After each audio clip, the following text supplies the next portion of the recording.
সীমান্ত নয় যেন যুদ্ধ ফ্রন্ট। থাইল্যান্ড কম্বোডিয়া সীমান্ত এখন যেন দুই দেশের যুদ্ধের ময়দান। ভারী কামান, রকেট হামলা ও বিমান অভিযান সব মিলিয়ে দুই দেশের সম্পর্ক ক্রমশ গড়াচ্ছে এক ভয়ঙ্কর সংঘাতে। প্রসাতে প্রেহা বিহিয়ার অঞ্চলের আশেপাশে চলছে দুই দেশের মরণ খেলা। থাই সেনাবাহিনী বলছে কম্বোডিয়ার দিক থেকে গোলাবর্ষণ শুরু হয়, জবাবে তারা বিমান হামলা চালায়, আর তাতে দুই পাড়ে জ্বলে উঠে আগুন।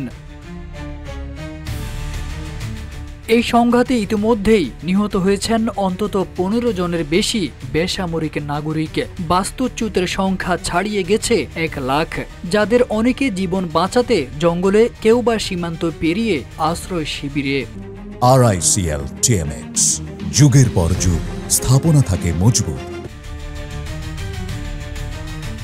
থাইল্যান্ড আনুষ্ঠানিকভাবে যুদ্ধ ঘোষণা না করলেও সীমান্তে মোতায়েন করা হয়েছে ফাইটার জেট, হেলিকপ্টার ও ট্যাঙ্ক। পাল্টা হুমকি এসেছে কম্বোডিয়ার পক্ষ থেকেও। কূটনীতি মুখ থুবড়ে পড়েছে। এই সংঘাতের পেছনে রয়েছে শতাব্দী প্রাচীন সীমান্ত বিরোধ। প্রসাতে প্রেহা বিহিয়ার মন্দিরের মালিকানা নিয়ে দীর্ঘদিন ধরে দ্বন্দ্ব চললেও এবার তা রক্তাক্ত সংঘর্ষে রূপ নিয়েছে।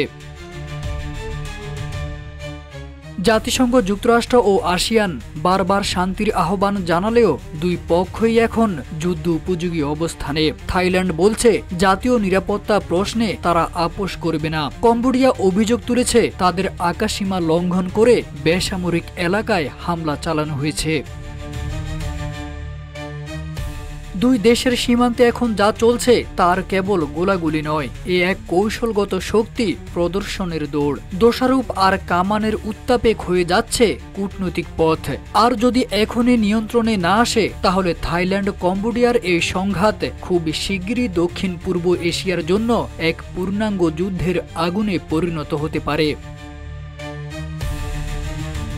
তারেক আজিজ খান, রূপালী বাংলাদেশ।